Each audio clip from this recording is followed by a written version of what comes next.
Assalamualaikum warahmatullahi wabarakatuh. Alhamdulillahi wa kafa. Wassalatu wassalamu ala rasulillahil mustafa wa ala alihi wa sahbihi wa man wafa. Wa ba'd. Faya ibadallah, ahbaballahi wa ahbab rasulihi sallallahu alaihi wasallam.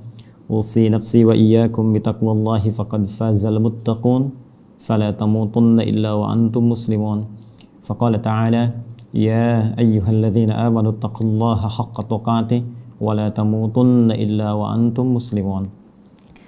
Guru kita semua, Asy-Syaikhaini Al-Fadilaini Al-Imamaini, Dr. Syamsi Ali dan Dr. Amil Faisal.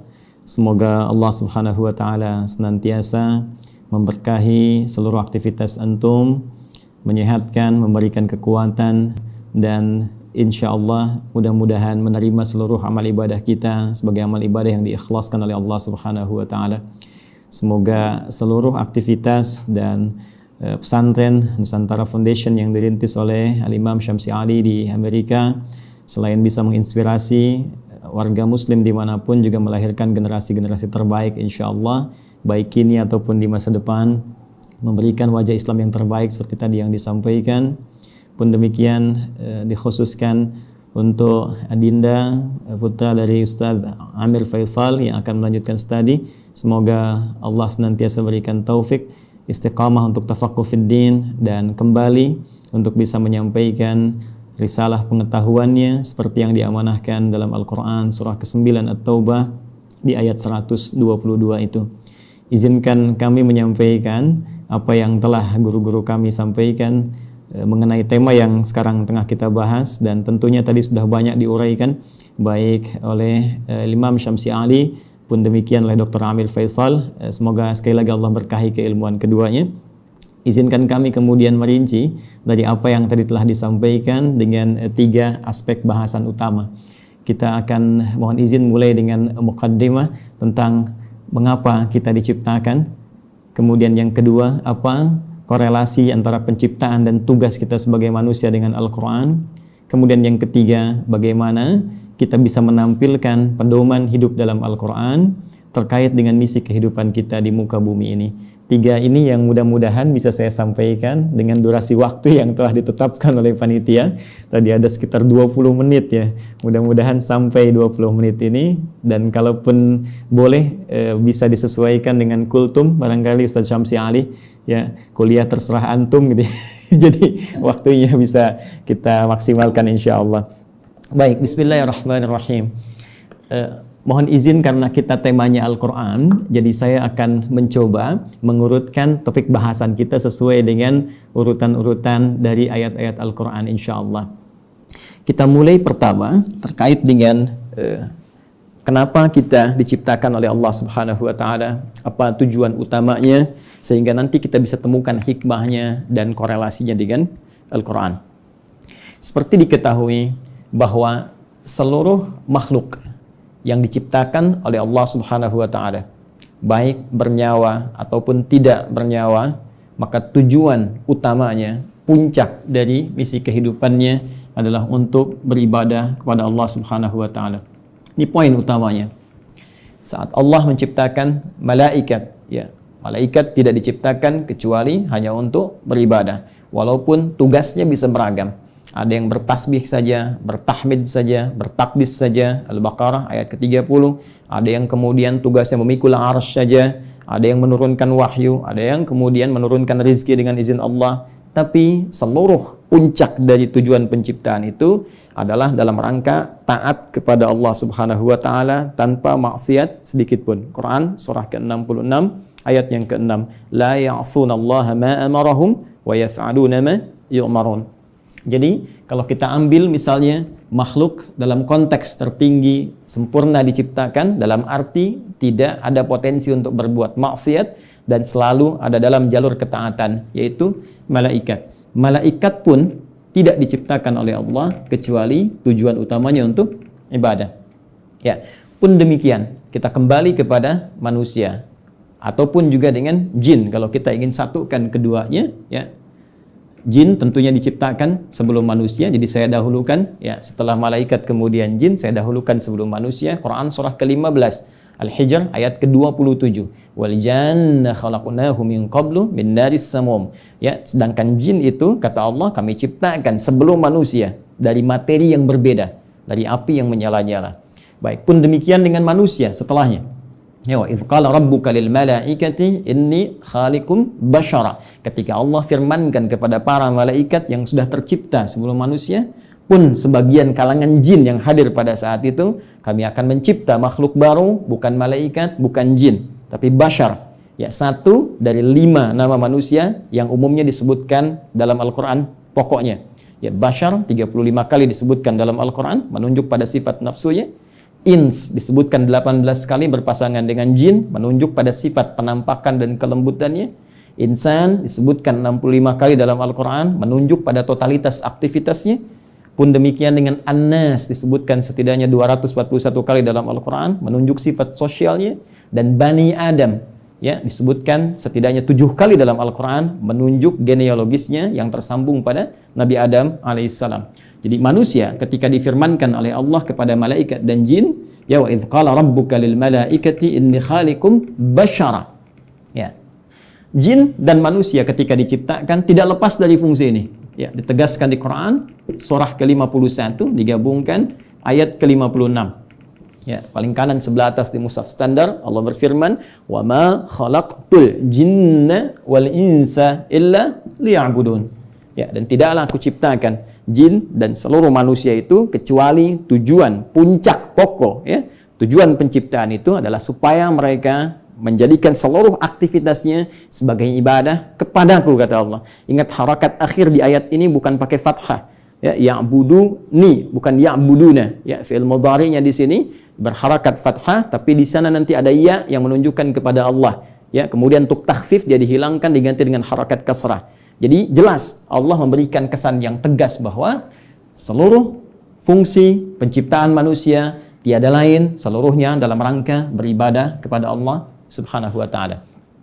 Nah, yang menarik adalah ketika Allah mendeklarasikan dan menginformasikan tentang khususnya manusia ya dalam konteks tugasnya untuk beribadah ini, maka diperjelaslah oleh Allah mengenai tempat dan misinya di mana dia akan beribadah, kemudian seperti apa misi yang akan diemban. Jadi sangat menarik, ya. Itu disebutkan di Quran surah kedua Al-Baqarah di ayat ke-30, ya.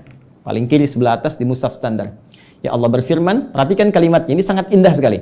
Antara penciptaan, pengenalan manusia kepada jin dan malaikat dengan pemberian tugasnya itu dibuka dengan kalimat yang sama, diksi yang serupa, tapi untuk menunjukkan makna yang berbeda. Ya, ingat, karena di Quran tidak ada pengulangan. Ya, ketika disebutkan yang seperti itu, yang serupa, maka kaidah tafsirnya, ya Dr. Amir Faisal, Ustaz Syamsi Ali lebih mengetahui, ya taksisan li ma'nan jadid. Ini untuk pengantar kepada makna yang baru, yang tidak sama dengan sebelumnya. Baik, di Quran surah ke-15, ayat ke-28, ketika Allah mencipta manusia digunakan diksi wa idz qala rabbuka lil malaikah. Ya, kemudian ketika memberikan misinya, dan di mana ditempatkan untuk menjalani misi ini, maka dibuka dengan redaksi yang sama. Wa idz qala rabbuka lil malaika. Seakan-akan ingin mengesankan bahwa, hei, saking dahsyatnya penciptaan manusia ini, saking dahsyatnya misi manusia ini, jadi bukan hanya penciptaannya. Ya, penciptaan manusia ingin menunjukkan tentang dibawanya misi yang sangat agung, sangat dahsyat, sampai-sampai malaikat yang sempurna pun tak berbuat maksiat mesti mengetahuinya. Sampai-sampai jin pun yang dicipta lebih dulu mesti mengetahuinya. Ya, hanya bedanya yang di Quran surah 15 ayat ke-28 Allah menggunakan redaksi khaliq, ya. Karena itu kita menyebut Allah dengan sang khaliq, diambil dari diksi Al-Qur'an. Inni khaliqum basyara, mencipta yang tak pernah ada, ya. Sebelumnya, mencipta yang tidak bersandar pada bahan yang ada sebelumnya, beda dengan sifat makhluk yang tercipta. Sedangkan pemberian misinya digunakan kata ja'il. Ya. Inni ja'ilu fil ardi khalifah. Yang di sini menunjuk penciptaannya, yang di sini menunjuk pada pemberian misinya. Kita fokus ke sini dulu dengan cepat. Baik, Allah dengan tegas, singkat, padat memberikan satu informasi kepada kita semua melalui Al-Quran. Kata Allah, aku infokan pada malaikat. Aku infokan pada jin yang sebelum kalian aku ciptakan mereka. Saking tingginya misi kalian, ya. Inni menggunakan taukid, sungguh aku, ja'ilun fil ardi, akan menjadikan. Ingat, ja'il menugaskan, khalik mencipta. Setelah ciptaan itu terjadi, karena Allah mencipta mustahil, ya tidak ada fungsinya, mustahil tidak ada tujuannya. Di dalam bahasa Arab, kalau kita sudah membuat sesuatu, kemudian ingin menjadikan, menerangkan fungsinya, apa yang telah dibuat itu, orang Arab menggunakan diksi ja'ala, ya ja'alu, ja'il. Allah telah mencipta manusia, Quran surah 15 ayat ke-28, dan ingin menerangkan ini fungsi, misi penciptaan manusia itu. Maka digunakan kata ja'il. Inni ja'ilun fil ardi. Satu, fil ardi. Ini poinnya. Ini menunjuk pada tempat, aku akan menjadikan, memberikan fungsi pada manusia yang telah tercipta itu. Akan menempatkan mereka bertugas, tempatnya bukan di langit. Bukan fis sama, ya. Awas hati-hati, tapi tempatnya di mana? Fil ardi. Ya. Yang kita terjemahkan dengan bumi itu. Baik. Khalifah, dan dia akan membawa peran untuk menunaikan tugas ibadah itu sebagai khalifah. Ya. Yang setidaknya punya dua makna pokok. Bisa jadi khalafa yakhlifu, ya, yang saling menggantikan. Artinya kalau satu selesai akan lahir yang lain meneruskan kembali, satu selesai meneruskan kembali, ya, bapak kemudian melahirkan anak, anak melahirkan anak lagi, saling menggantikan. Dan Al-Qur'an memberikan pesan jangan sampai seseorang meninggalkan generasi setelahnya dalam keadaan lemah. Quran surah keempat ayat 9 itu. Wal yakhshal ladzina law taraku min khalfihim dzurriyyatan dhi'afa khafu 'alaihim.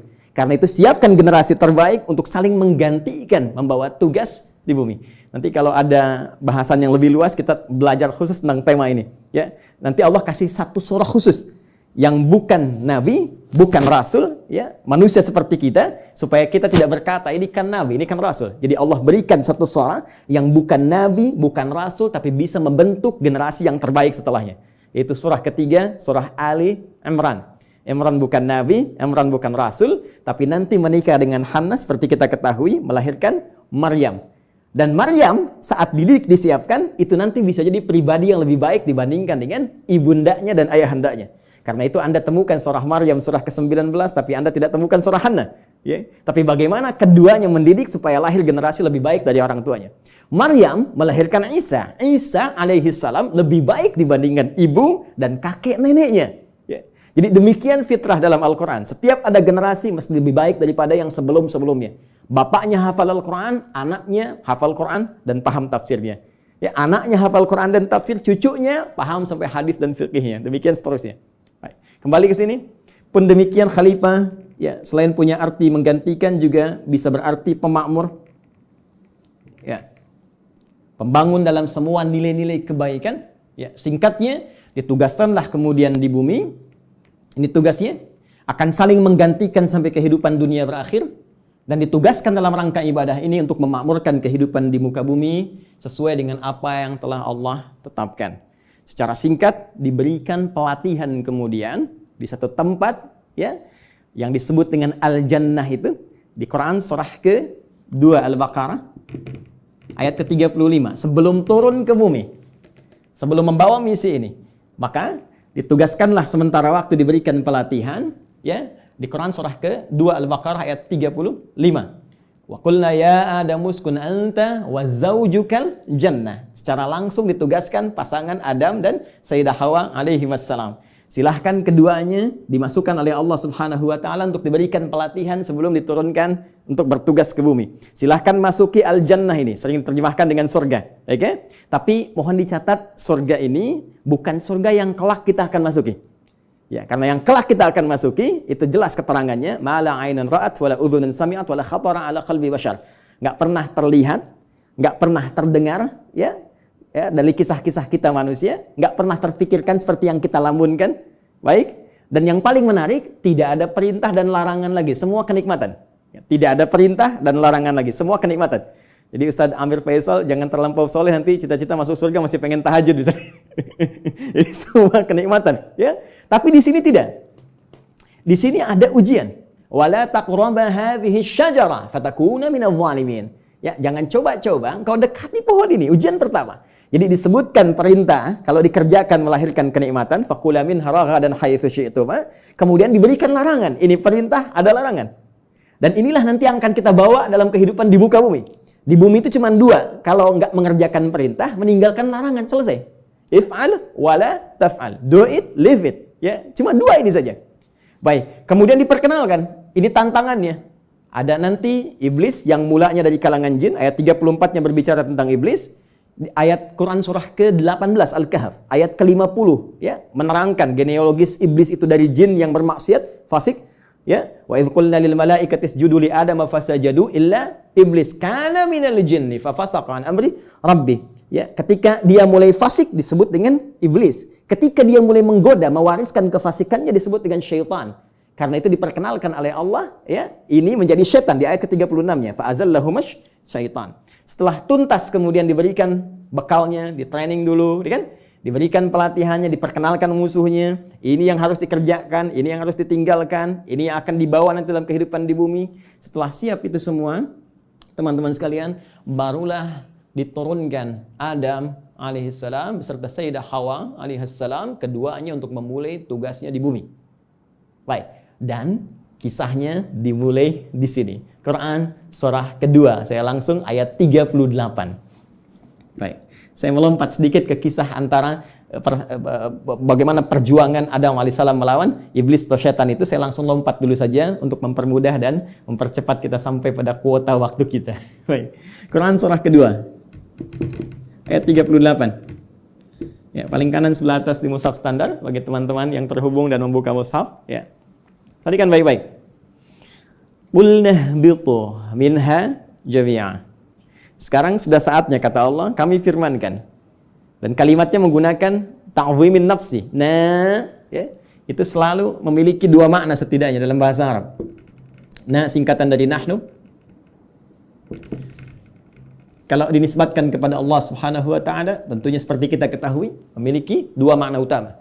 Satu, ta'zimun nafsi, menunjuk pada keagungan Allah Subhanahu wa taala, puncak keagungannya. Kedua, ta'zimus sya'ni, menunjuk pada dahsyatnya informasi yang akan disampaikan. Jadi saking dahsyatnya misi yang akan dibawa oleh Adam dan Hawa alaihi wassalam sebagai khalifah di muka bumi, Allah sampai menggunakan keagungan zatnya. Ya, jadi ini misi agung. Kehidupan kita di bumi ini kehidupan yang agung, kehidupan yang mulia. Nanti saking mulianya di Quran, ya, surah ke-17 nanti, Al-Isra, di ayat ke-70, itu sampai disebut semua kita ini mulia. Walaqad karramna bani Adam, ya, wa hamalnahum fil barri wal bahr. Ya, semua kami muliakan seluruh anak keturunan Adam. Baik itu yang kemudian hidup di daratan sampai yang beraktivitas di lautan, semuanya kami muliakan, saking mulianya. Dan dimuliakan lebih dibandingkan makhluk-makhluk lainnya. Baik, teruskan. Qulna bitu minha jami'a. Mulai sekarang, ya, kata Allah Subhanahu wa taala, dimulai tugas kalian turun ke muka bumi. Di sini poinnya. Fa imma ya'tiyannakum minni huda. Ini dahsyatnya. Ternyata Allah dengan sifat Rahman, ya, tidak membiarkan hambanya memulai misi tanpa membawa pedoman misinya. Tanpa membawa petunjuk untuk menjamin kebenaran risalahnya. Untuk menjamin terukurnya setiap misi yang ia bawa. Ternyata bersamaan dengan misi yang dibawa itu dan tugas dimulai dalam beraktivitas di muka bumi dengan misi tadi itu, Allah bersamaan dengan itu semua menurunkan satu pedoman kehidupan yang disebut dengan huda. Ini poinnya. Fa imma ya'tiyannakum minni huda. Nanti saat kamu telah turun di bumi dan mulai akan mengawali misimu itu, maka kami akan sertakan dengan itu semua petunjuk kehidupan. Ingat, hudan kalau disebutkan, saya telah gali diksi ini, ya, dari bahasa Arab, termasuk penyebarannya di Al-Quran, derivasinya, ragamnya, ini Masya Allah, ini bukan hanya diartikan dengan petunjuk, tapi bisa berarti jalan menuju kemudahan, bisa diartikan jalan menuju kesuksesan, bisa diartikan solusi dari segala kesulitan, bisa diartikan jalan untuk membuat kita bahagia dalam ibadah. Secara singkat, kalau kita kumpulkan diksi hudan dalam Al-Quran, secara singkat seluruh arahnya itu mengarah kepada pedoman kehidupan. Ya, pedoman hidup. Ini yang harus kamu kerjakan, ini yang harus kamu tinggalkan, ini yang harus kamu lakukan. Kamu akan mengalami ini tantangannya, ini solusinya. Itulah hudan. Dan sifat rahman Allah menjadikan penugasan ini menjadi nyaman untuk dijalani dan terhindar dari segala kegelisahan dan kesedihan. Perhatikan ujung kalimat ayatnya. Fa imma ya'tiyannakum minni hudan faman tabi'a hudaya. Kalau nanti petunjuk, pedoman hidup ini diikuti saat bertugas di bumi, ya Adam, Hawa, sampaikan pada anak cucumu, setiap mereka ikuti, ya kalian ikuti semua petunjukku ini. Kalimatnya di ujungnya ada ya nisbah kepada Allah. Petunjukku. Jadi ini bukan Nabi Adam yang buat, bukan Sayyidah Hawa yang buat. Ya, Allah yang langsung tetapkan. Fala khaufun 'alaihim wa la hum yahzanun. Allahu akbar. Maka aku jamin kata Allah, fala khaufun 'alaihim la fala khauf. Ya, selama menjalani misi di bumi ini tidak akan pernah merasakan kekhawatiran, kegelisahan. La khauf, tidak gelisah. Gelisah itu lawannya tenang. Ya, berarti kalau tidak gelisah tenang. Ya, wala khaufun 'alaihim wala hum yahzanun. Yahzanun sedih. Lawannya senang. Allahu akbar. Ya, lawan dari sedih senang. Ini sangat menarik. Jadi ketika Allah menugaskan Adam alaihissalam, ya, kemudian beserta pasangannya Sayyidah Hawa alaihissalam untuk kemudian berkembang di muka bumi melahirkan anak keturunan disebut dengan Bani Adam nanti, ya kan? Ternyata semua misi itu misi yang menyenangkan. Dan misi yang menenangkan. Jadi kalau dibawa ke rumah tangganya senang, tenang. Dibawa ke kantor, di kantor tenang, senang. Dibawa ke tingkat kehidupan sosial, senang, tenang. Jadi ternyata tugas di bumi ini tugas yang menyenangkan. Tugas yang menenangkan, menenangkan dan menyenangkan. Jadi kalau ada orang yang hidup di bumi selalu gelisah, ya selalu merasa tidak senang, ini menunjukkan boleh jadi kehidupan ini tidak disertai dengan pembacaan pada pedoman hidupnya. Ini yang disebut dengan hudan. Nah, teman-teman sekalian, menariknya setiap berganti generasi. Ya, karena Adam itu alaihissalam selain nabi, beliau juga manusia. Ya, nabi punya fitrah kenabian, manusia punya fitrah kemanusiaan. Baik, karena setiap nabi itu manusia, maka manusia punya fitrah kemanusiaan. Di antara fitrahnya pasti mengalami kematian, wafat. Setiap yang berjiwa pasti wafat. Quran surah ke-3 Ali Imran ayat 185. Kullu nafsin dha'iqatul maut. Semua, bukan satu dua orang, seluruh umat bahkan ada kuotanya, ada batasnya. Ya, batas kematian disebut dengan ajal. Quran surah ke-7 Al-A'raf ayat 34. Walikulli ummatin ajal. Fa idza jaa ajaluhum la yastakhiruna sa'atan wa la yastaqdimun. Bahkan semua punya batas hidupnya. Ya, harus diisi. Ya, bagaimana Allah memberikan bimbingan, dia isi itu sampai menemukan ujung batas hidupnya, dan jika sudah tiba tak akan mampu dia mundurkan, tak akan mungkin bisa dimajukan. Ya, jadi mohon izin lompat sedikit ya, nggak usah memaksakan diri. Ada kita lihat ada yang orang bunuh diri, mencoba-coba, nggak usah coba-coba. Kalau sudah tiba waktunya meninggal juga. Kalau belum tiba nggak akan wafat. Ya, nah ini poinnya. Karena Adam itu manusia. Karena itu punya fitrah kemanusiaan, maka Adam pun wafat. Ya, setelah itu mewariskan anak keturunan Quran surah ke-4 ya, ayat yang pertama, ya ayuhan nasu taqu rabbakum alladzi khalaqakum min nafsin wahidah wa khalaqa minha zawjaha wa batha minhuma rijalan katsiran wa nisaa. Melahirkan keturunan, ada laki-laki ada perempuan, sampai kemudian mereka berkomunal, ya, berkelompok-kelompok, bersuku-suku, kemudian bahkan menyebar lebih luas lagi, saling mengenal dan saling berinteraksi. Quran surah ke-49 Al-Hujurat ayat ke-13. Ya ayyuhan nas, hai seluruh manusia, inna khalaqnakum min dzakarin wa untha. Kami ciptakan kalian ada laki-laki ada perempuan. Ternyata manusia cuma dua jenis, ya, laki-laki dan perempuan. Awas, hati-hati, ya. Wa ja'alnakum syu'uban wa qabaila. Kemudian setelah itu kami jadikan kalian, ya, syu'uba, berkelompok-kelompok, membentuk satu komunitas dari keluarga ke masyarakat, RT, RW sampai negara sampai benua dan sebagainya. Wa qabail, ada suku-sukunya, tujuannya lita'arafu, untuk saling membangun sinergi, membangun link, saling mengenal, dan dengan itu membawa misi kekhalifahan yang tadi disebutkan. Ya, inna akramakum indallahi atqakum. Yang paling mulia di antara kalian yang meningkat nilai kebaikan yaitu takwanya. Poinnya, Adam wafat, manusia jadi berkembang, dan setiap perkembangan ini pasti akan terpengaruhi oleh lingkungan di mana mereka beraktivitas. Kullu mauludin yuladu 'alal fitrah, ya fa abawahu yahwidanihi aw yunasrani aw yumajjisanihi. Semua yang terlahir itu baik, cuma lingkungan nanti yang membentuk dia bisa merubah bahkan menjauh dari Allah Subhanahu wa taala. Dalam konteks ini, saya ingin cepat, saking sayangnya Allah kepada kita semua, Allah tidak menginginkan seluruh manusia yang hidup di bumi mengalami kebuntuan dalam membawa misinya dan bahkan mengalami kegagalan. Yang Allah inginkan semua konsep tadi senang dan tenang. Maka di setiap pergantian generasi itu, maka Allah utuslah kemudian seorang rasul, ya, utusan, seorang nabi yang membawa kembali pedoman-pedoman yang dahsyatnya sesuai dengan era dan masa yang dialami. Nabi Adam selesai, muncul Nabi Nuh. Nabi Nuh kemudian membawa risalah. Nuh selesai, muncul nabi lainnya. Terus sampai ke Nabi Muhammad sallallahu alaihi wasallam. Menariknya, teman-teman sekalian, seluruh nabi dan rasul yang diutus oleh Allah Subhanahu wa taala, yang membawa pedoman hidup bagi masyarakatnya, bagi umatnya yang diarahkan sesuai dengan masanya itu, semua petunjuknya, pedomannya diberi nama dengan nama utama yang serupa, yaitu hudan. Silakan Anda cek. Kita ambil yang paling dekat lah ke masa Nabi Muhammad SAW. Nabi Isa, Nabi Musa alaihi wassalam. Nabi Musa misalnya, ini yang paling populer yang banyak disebutkan dalam Al-Quran. Ya, saya sebutkan dekat itu bukan dekat dalam konteks masa waktu, tapi dekat dalam konteks sering banyak disebutkan sehingga sering didekatkan. Ya, tiga nabi ini yaitu Nabi Musa, Nabi Isa dan Nabi Muhammad SAW yang mewakili banyak kisah dalam Al-Quran. Nabi Musa, kitabnya Taurat. Ya. Taurat ketika disifati oleh Allah Subhanahu wa taala menjelaskan fungsinya, maka tidak jauh dengan diksi ini, hudan. Buka Al-Quran surah ke-17 Al-Isra ayat yang kedua.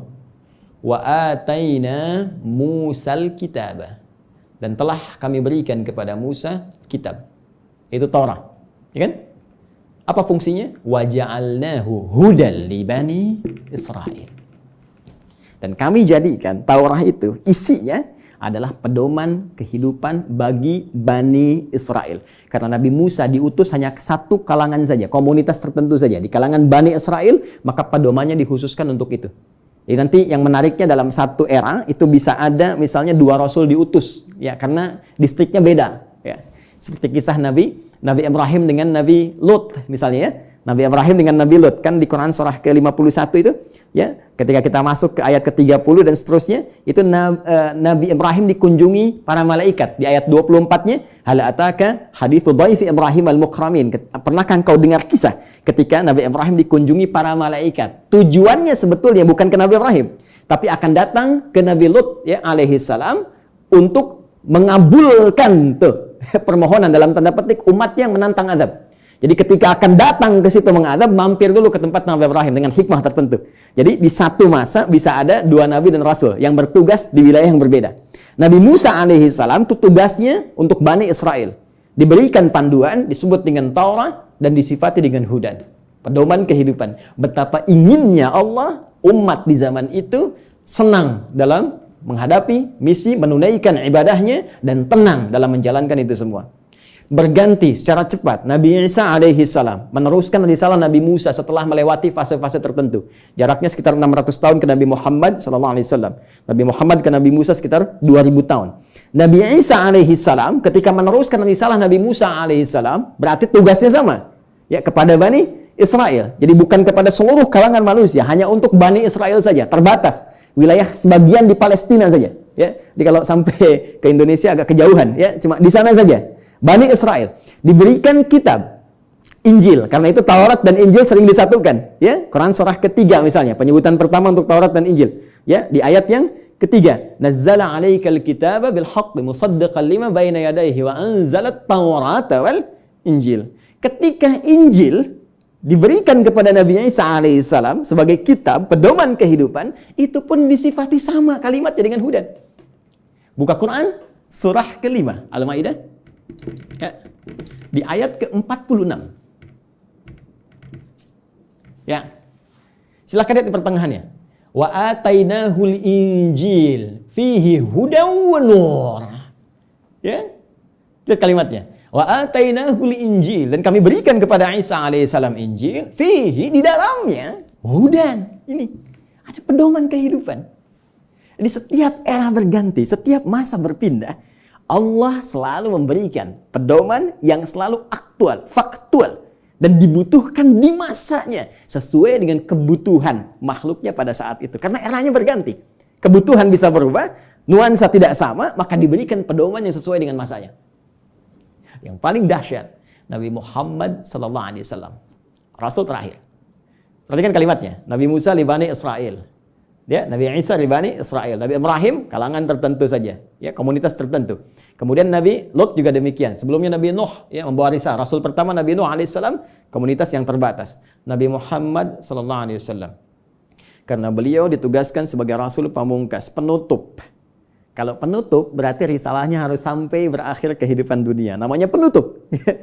Karena tidak ada Rasul setelah beliau, tidak ada Nabi lagi. Karena itu risalahnya harus bertahan abadi sampai kehidupan berakhir. Maka diturunkanlah oleh Allah yang paling spesial. Karena spesialnya ini menyifati segala hal yang tadi disebutkan. Harus sampai bertahan sampai kehidupan berakhir. Harus beda dengan yang sebelum-sebelumnya. Harus punya mukjizat yang lebih dahsyat. Karena itu yang terakhir ini, karena sifatnya harus bertahan sampai akhir zaman, dia harus lebih daripada yang sebelumnya. Harus bertahan. Tidak boleh ada celahnya. Ya, tidak boleh ada perubahan-perubahan, ya, yang harus terjaga dari lafadznya, katanya, dan sebagainya. Semua harus unggul. Maka dipilihlah oleh Allah Subhanahu wa taala, ditetapkan oleh Allah Subhanahu wa taala, karena ini yang paling dahsyat, yang paling baik, semua yang terkait dengannya selalu baik. Silakan cek. Yang dipilih turun membawa risalah ini, membawa wahyu ini, ya, teman-teman sekalian, dari kalangan malaikat Jibril alaihissalam. Ketika dipilih langsung naik statusnya menjadi Sayyidul Malaika, Ruhul Amin. Nabi Musa punya teman, setiap rasul di bumi punya teman rasul dari langit. Nabi Musa punya teman Malakul Maut. Ya. Baik, Nabi Muhammad SAW punya teman malaikat Jibril. Malaikat Jibril ketika ditugaskan menyampaikan risalah yang akan dibawa pada Nabi Muhammad SAW, maka langsung naik status jadi Sayyidul Malaika. Diturunkannya, teman-teman sekalian, di hari Jumat. Ya, hari Jumat, harinya naik status langsung menjadi apa? Sayyidul Ayyam. Yang dipilih menerima ini Nabi Muhammad SAW langsung naik status jadi Sayyidul Anbiya wal Mursalin. Bulannya, ya, bukan main-main. Bulannya bulan Ramadan. Ya, bulan Ramadan. Perhatikan baik-baik. Jumat naik status, Jibril naik status, Muhammad SAW naik status. Bulannya Ramadan langsung naik status jadi Sayyidul Syuhur. Bulan yang sangat dimuliakan. Saking mulianya, hanya turun satu malam yang penuh dengan keberkahan hanya di bulan itu saja. Untuk apa? Untuk mengagungkan risalah terakhir yang dibawa. Karena itu nanti surah ke-97, surah yang menyebut keutamaan malam Al-Qadar itu akan disandingkan dengan turunnya wahyu yang sangat istimewa untuk menunjukkan keagungan risalah dan wahyu terakhir yang akan diturunkan pada Muhammad SAW. Tiada lain, tiada bukan, itulah Al-Quran. Inna anzalnahu fi Lailatul Qadar. Ya, sungguh dengan segala keagunganku aku akan berikan informasi yang sangat dahsyat. Inna, aku tegaskan, aku kuatkan, ya, anzalnahu fi Lailatul Qadar. Kami turunkan Al-Qur'an itu di malam Al-Qadar. Baik, teman-teman sekalian, fokus di sini. Apa kaitan Al-Qur'an dengan hudan itu? Kita kuatkan kembali dengan Quran surah kedua ayat 185. Paling kiri di pertengahan di mushaf standar. Ya. Quran surah kedua ayat 185. Karena yang paling dahsyat, ya, karena ini yang paling istimewa, dan untuk seluruh manusia tanpa batasan, maka redaksinya mesti beda. Perhatikan kalimatnya. Syahrul Ramadan alladzi unzila fihil Quran. Ya, di bulan Ramadan yang kalian menunaikan puasa itu, saat itulah diturunkan Al-Quran. Tadi kita katakan, kita sepakati Al-Quran turun di bulan yang sangat mulia yaitu Ramadan. Quran surah kedua ayat 185. Allah perkenalkan nama kitab, wahyu, pedoman hidup yang diturunkan pada Nabi yang paling istimewa untuk semua manusia sampai akhir zaman, yaitu Al-Quran. Apa tujuan Al-Quran diturunkan? Teruskan ayatnya. Hudal linnas. Tetap tidak akan terpisahkan dari diksi ini, hudan. Dan dahsyatnya bukan libani keda, li umat kita, linnas. Ini poinnya. Ini bedanya. Kata Allah diturunkan di waktu yang sangat istimewa itu, ya, Al-Quran tujuan utamanya untuk menjadi pedoman hidup. Pedoman hidup. Pedoman hidup artinya pedoman yang dibawa dalam kehidupan. Ya, Anda mau zoom saja sekarang, tak tahu pedomannya, Anda nggak bisa zoom. Itu yang simple. Sekarang Anda mau hidup yang lebih kompleks kita jalani, nggak bawa pedoman, ya nggak, mustahil kita jalani dengan tenang. Mustahil kita akan jalani dengan benar. Ya, jadi ini pedoman kehidupan kita. Artinya semua yang dialami dalam kehidupan itu ada di sini sih ya, Al-Quran. Dan dahsyatnya linnas, untuk semua manusia tanpa batas.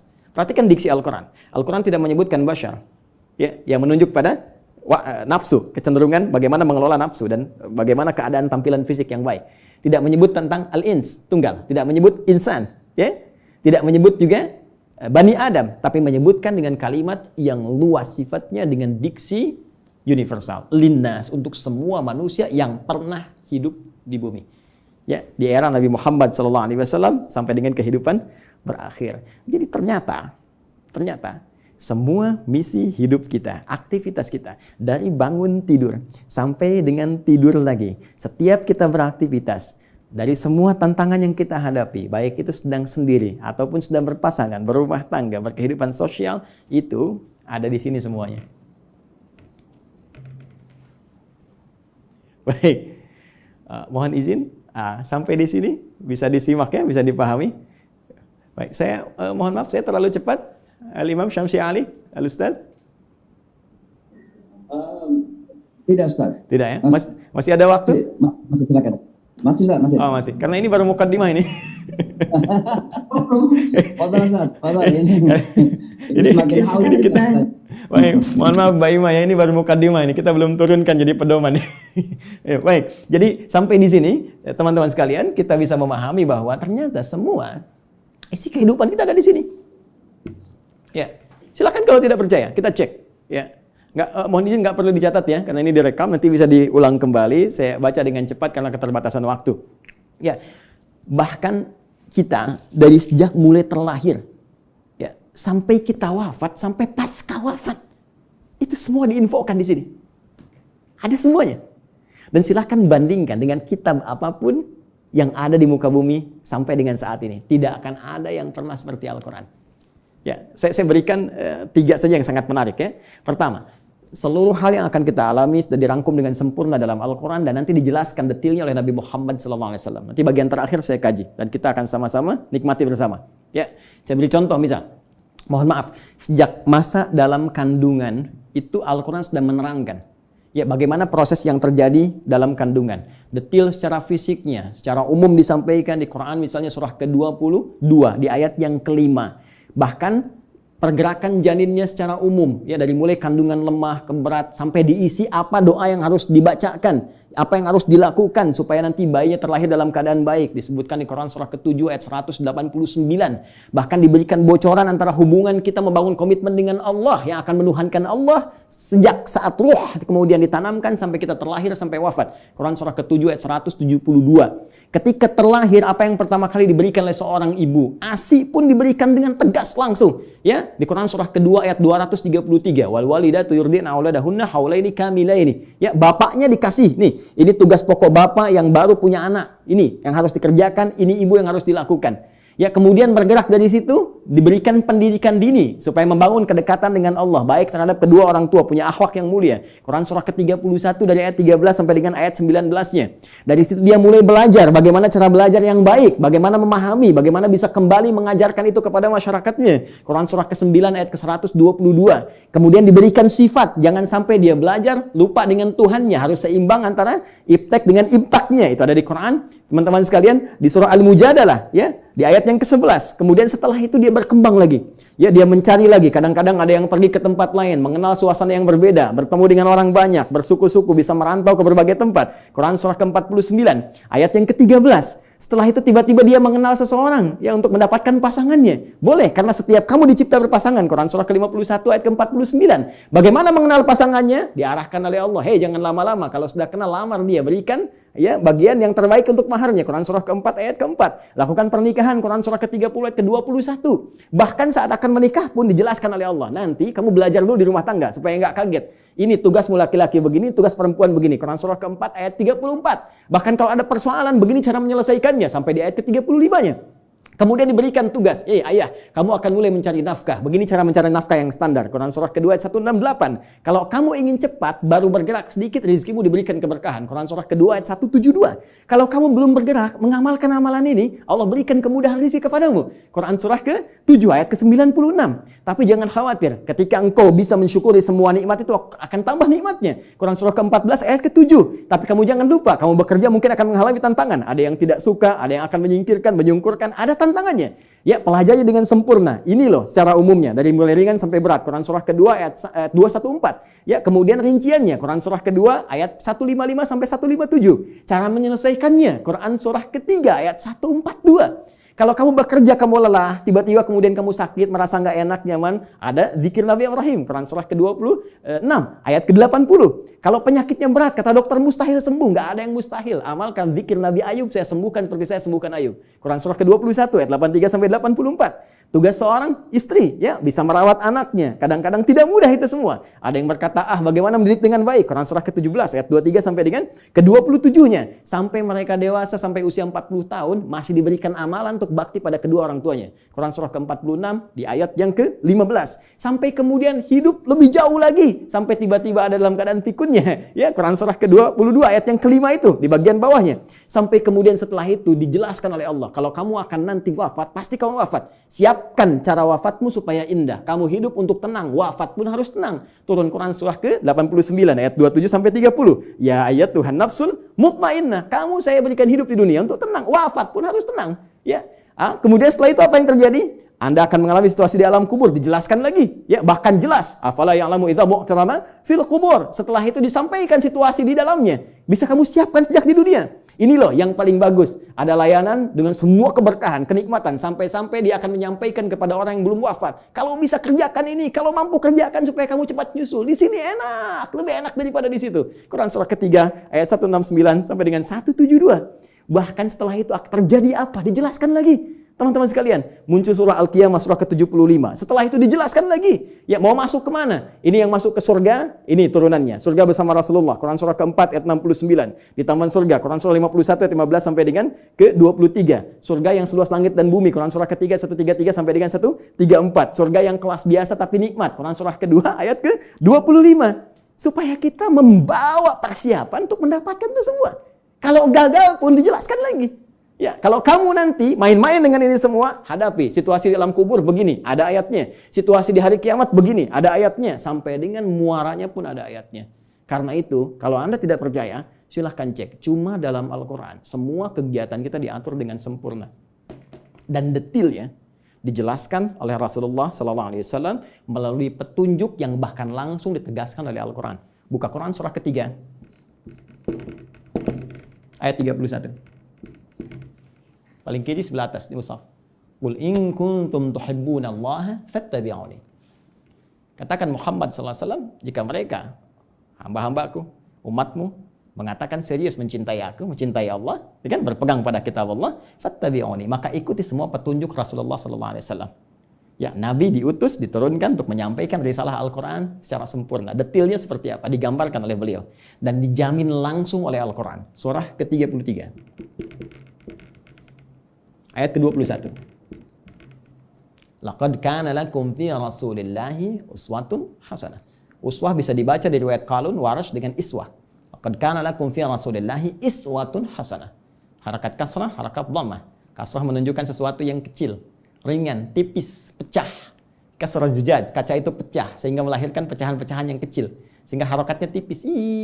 Dan dhammah, sesuatu yang terkumpul, yang dhamma yang dhammu besar. Ya. Jadi yang melekat pada Rasulullah itu jangankan ya yang besar-besar, yang dahsyatnya, yang sholat malamnya sampai bengkak-bengkak, yang bagaimana pahala dengan sedekahnya, ya luar biasa diberikan, bagaimana perhatiannya pada umat. Bahkan yang kecil-kecilnya pun kalau diikuti akan jadi teladan dalam kehidupan. Jadi uswah itu ya keteladanan yang bila diikuti, yang mengikuti menjadi teladan lagi, yang saling terwariskan. Jadi ketika kita mengamalkan isi Al-Quran dengan petunjuk yang disampaikan oleh Rasulullah SAW, maka secara otomatis kata Allah, hidup kita pun selain menjadi tenang, nyaman, akan jadi teladan di masanya. Silahkan cek. Nabi wafat, sahabat jadi teladan. Sahabat wafat, tabi'in jadi teladan. Sampai sekarang kita kenang. Semua yang mendekat kepada Al-Quran, demi Allah saya katakan, jika mendekatnya dengan cara yang benar, pasti akan mendapatkan semua kenikmatan yang dijamin tadi. Sekarang bagian terakhirnya, mohon izin dengan cepat sekali, bagian terakhirnya. Bagaimana kita mengeluarkan petunjuk Al-Quran ini? Sehingga menjadi pedoman dalam kehidupan. Ternyata sekarang itu begitu mudah. Dulu zaman Rasulullah, sahabat berjuang. Ya, mengatasi banyak persekusi, bahkan ada yang dieksekusi dan sebagainya. Bahkan belum ada media seperti sekarang, ya.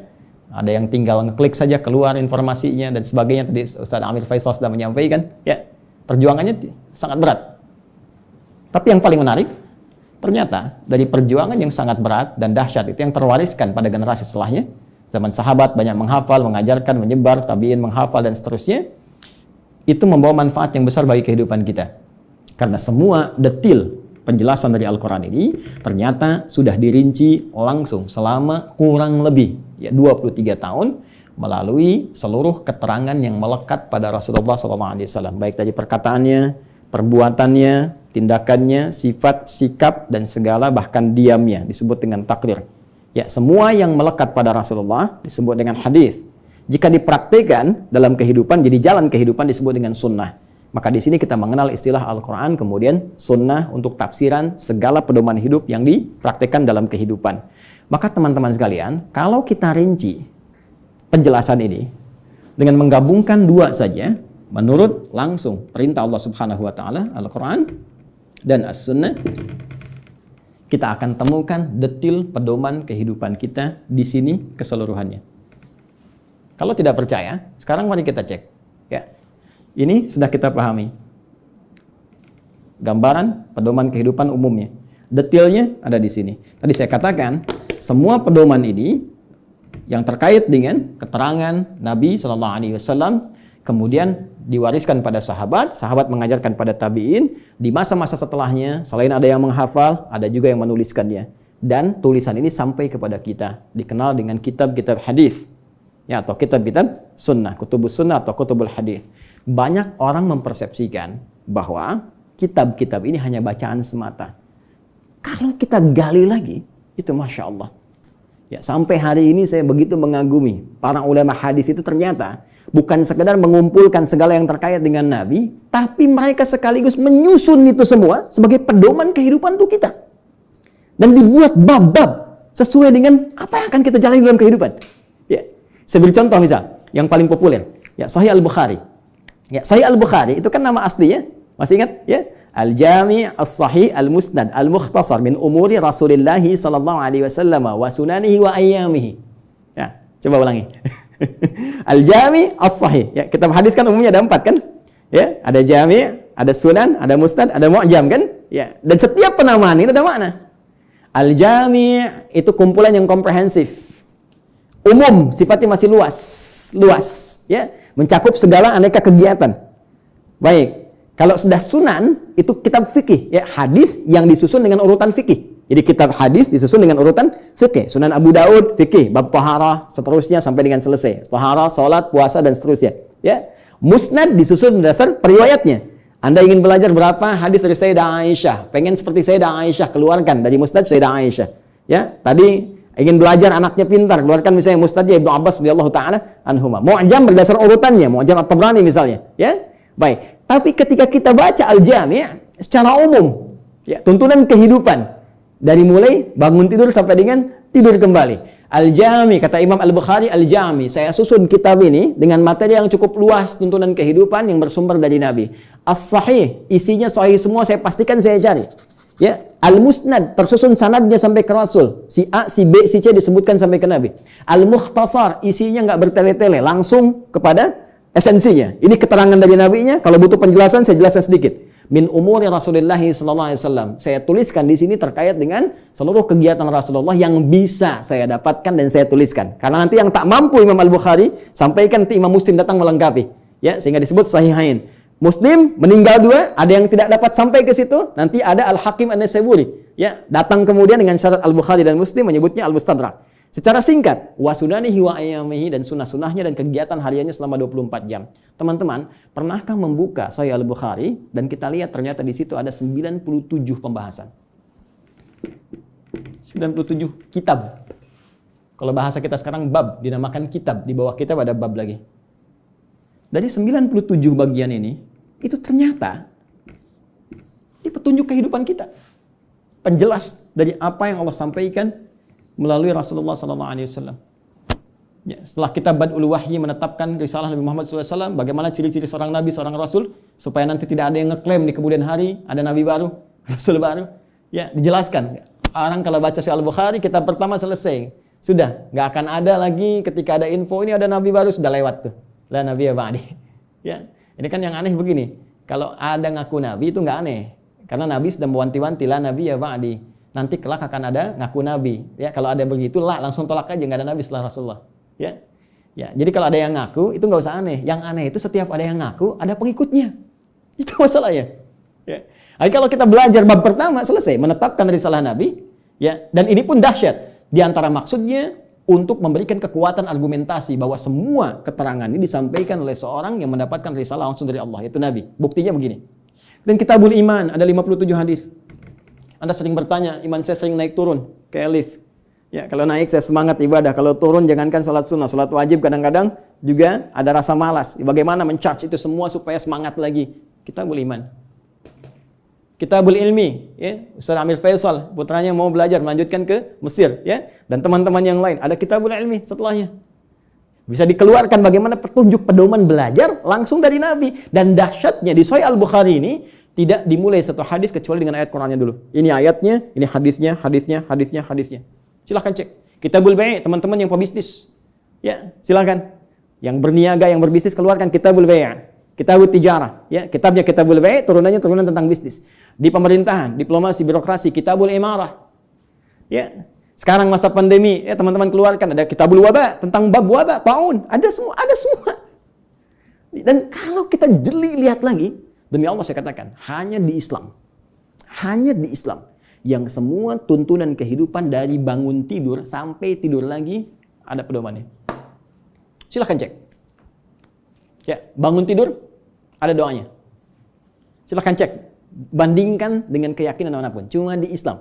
Ini kita dalam konteks ilmiah ya, sedang berargumentasi. Jadi kalau nanti di soal kita berargumentasi. Ya, jangan diadukan, tapi kita didiskusikan. Ya, baik. Sekarang lihat, bangun tidur ada doanya.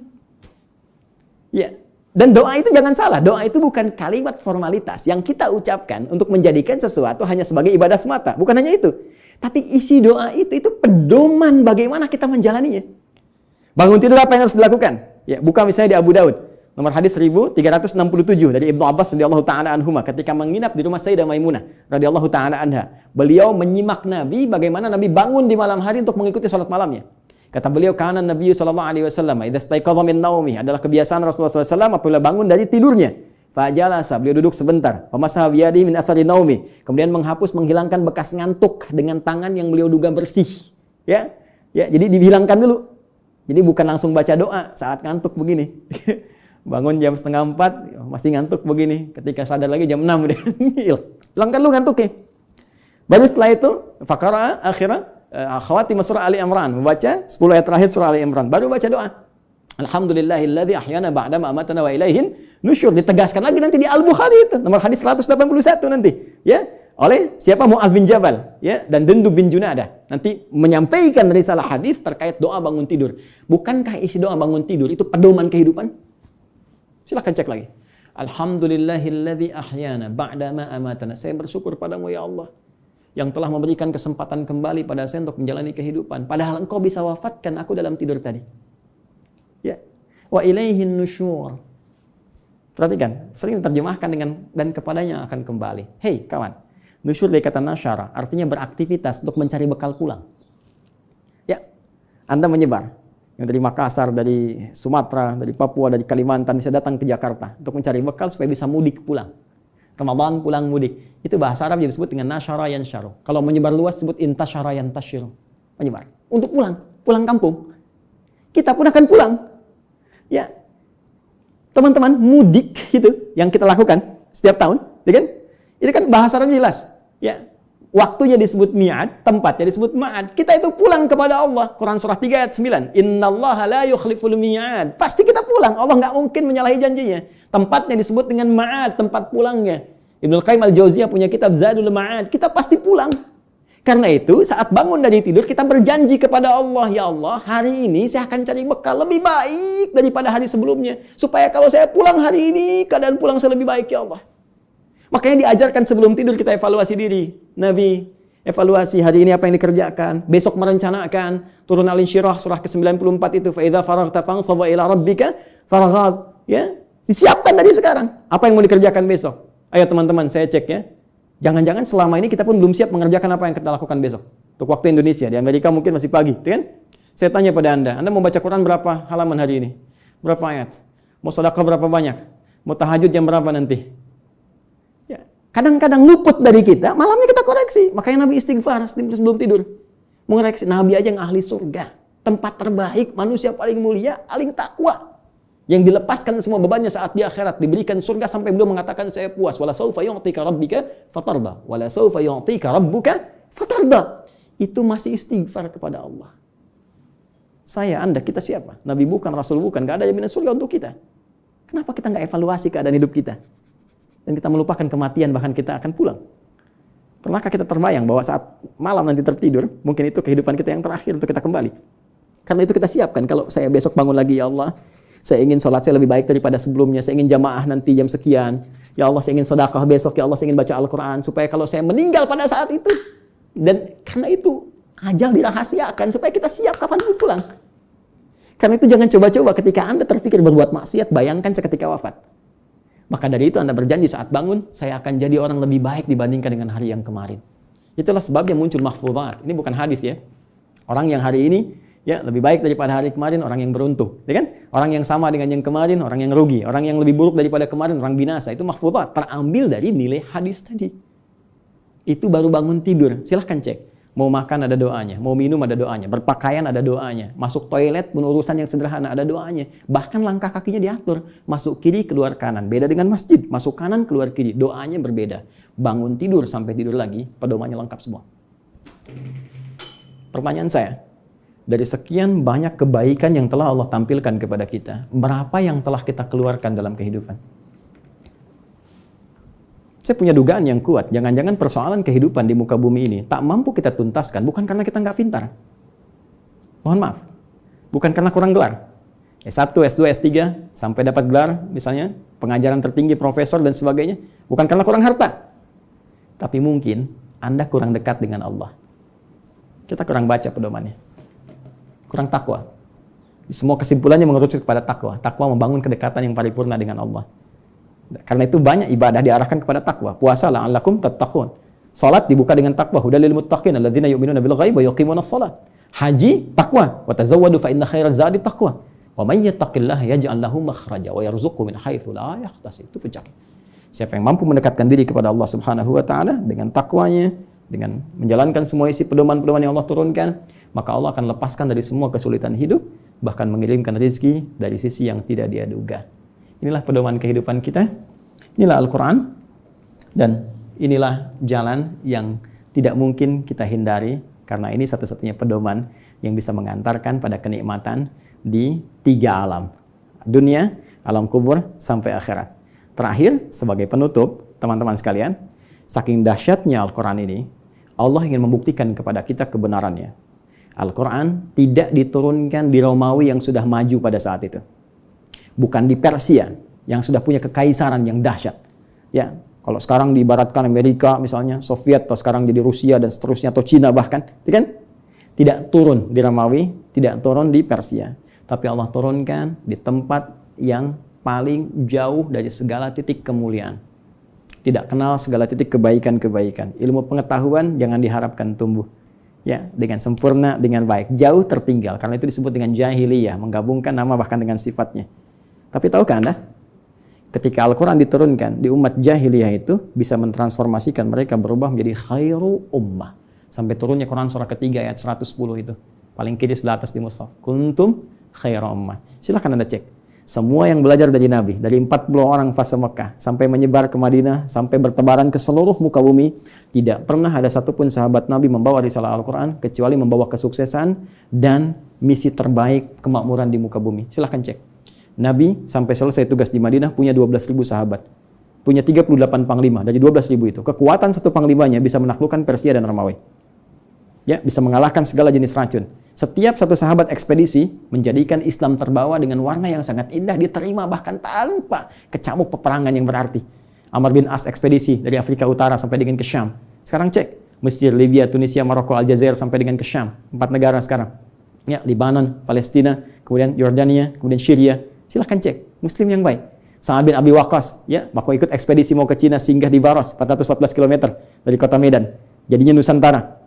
Indonesia, Malaysia, Filipina bagian selatan, Thailand selatan, Brunei Darussalam, ya, Masya Allah Rakhin, sukunya dari Rakhinya itu yang sekarang, semua indah, baik. Di mana kita sekarang? Dan keilmuannya nggak nanggung, silahkan cek. Ya, Al-Ghazali, Al-Battani, Al-Kindi, Al-Farabi, ya, silahkan cek. Semuanya sukses. Jadi mau jadi ilmuwan, sukses. Mau jadi diplomat, sukses. Jadi birokrat, sukses. Semua itu tercantum dalam Al-Quran. Dan satu-satunya kitab yang tidak pernah mengalami perubahan. Zaman Abu Jahal dulu dibaca Alif Lam Mim, sekarang pun tetap Alif Lam Mim. Silakan, strukturnya sempurna, segalanya sempurna. Itulah Al-Quran. Tinggal pertanyaannya, tantangan langsung dari Allah, sejauh mana kita bisa meyakini semua ini untuk menerapkan pedoman tadi, mempelajarinya, mengamalkannya dalam kehidupan kita sesuai dengan kebutuhan kita. Membaca baik, memahami mulia, menghafalkan dahsyat. Tapi intinya tidak harus dituntut untuk bisa memahami seluruh isinya. Cukup Anda sekarang, maaf sekali, yang pokok apa? Bawa itu semua. Sekarang tugas dunianya apa? Passionnya apa? Keluarkan petunjuknya, lihat Qurannya, lihat hadisnya, dalami itu, amalkan. Setelah itu, perhatikan. Bedakan rasanya, rasakan bedanya, pasti akan terasa bedanya. Dan dahsyatnya Al-Quran bisa menjadikan tausiah yang 20 menit sampai 60 menit. Baik, saya kira itu dulu sebagai pengantar. Ya, Ustaz Syamsi Ali, maafkan saya kalau terlampau luas waktu yang saya gunakan. Mudah-mudahan ada manfaat yang didapatkan. Nanti kalau lain waktu kita bisa ketemu kembali, kita akan belajar tentang cara langsung dari Al-Quran, bagaimana menanamkan Al-Quran dalam diri kita supaya mudah dibawa dalam kehidupan. Karena jangan salah, ini ahli Quran pun dibagi 3 lagi nanti di Quran surah ke-35 Fatir di ayat yang ke-32. Ada orang ahli Quran zalim, wa minhum zalimun li nafsi. Ada yang paket hemat, bisa untuk dirinya belum bisa berbagi. Wa minhum muqtasid, ya. Dan yang terbaik, bagaimana ahli Quran menebar kebaikan di sekitarannya. Ya, wa minhum sabiqum bil khairat biidznillah. Terima kasih, semoga bermanfaat. Subhanakallahumma bihamdika asyhadu an la ilaha illa anta astaghfiruka wa atubu ilaik. Assalamualaikum warahmatullahi wabarakatuh.